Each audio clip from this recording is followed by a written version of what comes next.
Hi hello friends. ஒருத்தவங்க இறந்ததுக்கப்புறம் அவங்களோட ஆதார் கார்டை என்ன செய்வதுன்னு இது வரைக்கும் தெரிஞ்சுக்காமல் இருந்தீங்கன்னா இப்போவாவது தெரிஞ்சுக்குங்க. வீடியோவை ஸ்கிப் பண்ணிவிட்டு போகலான்னு போனீங்கன்னா இழப்பு உங்களுக்கு தான். ஓகே, வாங்க வீடியோக்குள்ளே போகலாம். அதுக்கு முன்னாடி நம்ம சேனலை சப்ஸ்கிரைப் செய்துட்டு வாங்க. அப்போ தான் நம்ம சேனலில் வரக்கூடிய ஒவ்வொரு தகவல்களையும் உங்களால் ஈஸியாக தெரிஞ்சுக்க முடியும். நம்ம நாட்டில் இருக்கும் அனைவருக்குமே ஆதார் கார்டுங்கிறது எவ்வளோ ஒரு அத்தியாவசியமான ஒரு ஐடி ப்ரூஃப்னு உங்கள் எல்லாருக்குமே தெரிஞ்சிருக்கும். அரசு சார்ந்த எந்த ஒரு ப்ராசஸாக இருக்கட்டும், இல்லை பேங்க் சார்ந்த எந்த ஒரு பரிவர்த்தனைக்காக இருக்கட்டும், ஆதார் கார்டுங்கிறது ஒரு முக்கியமான ஐடி ப்ரூஃபாக இருந்து வருது. ஆதார் இல்லாமல் உங்களால் எந்த ஒரு ப்ராசஸையுமே செயல்படுத்த முடியாது.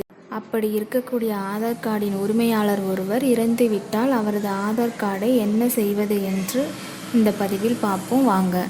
ஒரு சில பேர் நினச்சிட்டு இருக்காங்க, ஒருத்தவங்க இறந்ததுக்கப்புறம் அவங்க பேரில் நம்ம டெத் சர்டிஃபிகேட் வாங்கிட்டோம் அப்படின்னா அவங்களோட ஆதார் கார்டு ஆட்டோமேட்டிக்காகவே செயலிழந்து போயிடும் அப்படின்னு நினச்சிட்ருக்காங்க. ஆனால் உண்மையிலே அது அப்படி கிடையாது. நம்ம ஒரு பொழுதும் அவங்களோட இறப்பு தேதியை வச்சு நம்மளோட ஆதார் கார்டை ரினிவல் பண்ணிக்க முடியாது. இறந்தவங்களோட ஆதார் கார்டை பயோமெட்ரிக் லாக் செய்வதன் மூலம் பாதுகாக்கலாம். இதன் மூலம் இறந்தவங்களோட ஆதார் கார்டை மற்றவங்க தவறாக பயன்படுத்த முடியாது. இந்த பயோமெட்ரிக் லாக் எப்படி பண்ணுறது அப்படின்னா, அதோட நான் வெப்சைட் லிங்க் வந்துட்டு உங்களுக்கு டெஸ்கிரிப்ஷனில் கொடுக்குறேன். அதை கிளிக் பண்ணி நான் இப்போ சொல்கிற மாதிரியே ஃபாலோ பண்ணிக்கிங்க. இது நீங்கள் வந்துட்டு ஃபோன்லேயும் பண்ணிக்கலாம், சிஸ்டத்துலேயும் பண்ணிக்கலாம். உங்களோட குரோம் ஓப்பன் பண்ணிவிட்டு அதில் போய்ட்டு UIDAI அப்படின்னு சர்ச் பண்ணுங்கள். சர்ச் பண்ணிங்கன்னா இந்த மாதிரி ஒரு பேஜ் வரும். இதில் ஃபஸ்ட்டு இருக்கிற அந்த UIDAI அதை கிளிக் பண்ணுங்கள். கிளிக் பண்ணிவிட்டு உங்களுக்கு தமிழ் வேணும்னா தமிழ் கொடுத்துக்கலாம், இங்கிலீஷ் வேணும்னா இங்கிலீஷ் கொடுத்துக்கலாம். எந்த லாங்குவேஜோ அந்த லாங்குவேஜ் கொடுத்துக்குங்க. நான் இப்போ வந்துட்டு இங்கிலீஷ் கொடுத்துக்கிறேன். இப்போ உங்களுக்கு இந்த மாதிரி தான் ஓப்பன் ஆகும். ஓப்பன் ஆனதுக்கப்புறம் இந்த மை ஆதார் அப்படின்னு இருக்குதுங்க இல்லையா, இதில் போங்க.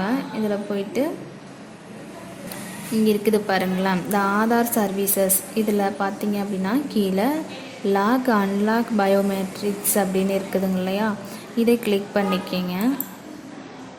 கிளிக் பண்ணிங்க அப்படின்னா இந்த மாதிரி தான் ஓப்பன் ஆகும். இதில் போயிட்டு நீங்கள் லாகின் பண்ணி ஓப்பன் பண்ணிவிட்டு தான் பண்ணணுன்ற அவசியம் இல்லை. லாக் அன்லாக் ஆதார் அப்படின்னு இருக்குதுங்க இல்லையா, இதை கிளிக் பண்ணுங்கள். கிளிக் பண்ணிவிட்டு இங்கே நெக்ஸ்ட்டு கொடுத்துக்குங்க. இந்த இடத்துல உங்களோட லாக் பண்ணுறீங்க அப்படின்னா இதில் போயிட்டு அவங்களோட ஆதார் நம்பர் இல்லாட்டி வந்துட்டு வெர்ச்சுவல் ஐடி நம்பர் கொடுத்துக்கலாம். கொடுத்துட்டு அவங்களோட ஃபுல் நேம் டைப் பண்ணிக்கிங்க. பின்கோடு கொடுத்துட்டு கேப்ஸா டைப் பண்ணி சென்ட் OTP கொடுங்க. கொடுத்தீங்கன்னா உங்களுக்கு வந்துட்டு அவங்களோட ஆதாரை லாக் பண்ணிக்கலாம்.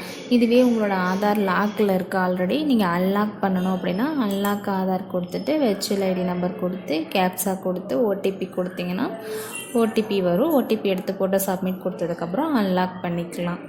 போல் நீங்கள் லாக் செய்வதன் மூலமாக ஆன்லைன் மூலமாக நடக்கக்கூடிய மோசடிகளை தவிர்க்க முடியும். ஒருவேளை உங்களால் இப்படி லாக் செய்ய முடியலை அப்படின்னா கூட அவங்களோட ஆதார் கார்டை நீங்கள் சேஃப்டியாக பத்திரமா வச்சுக்குங்க. மற்றவர்களோட பார்வைக்கு போகாதபடி நீங்களே பத்திரமாக வைத்திருக்கலாம்.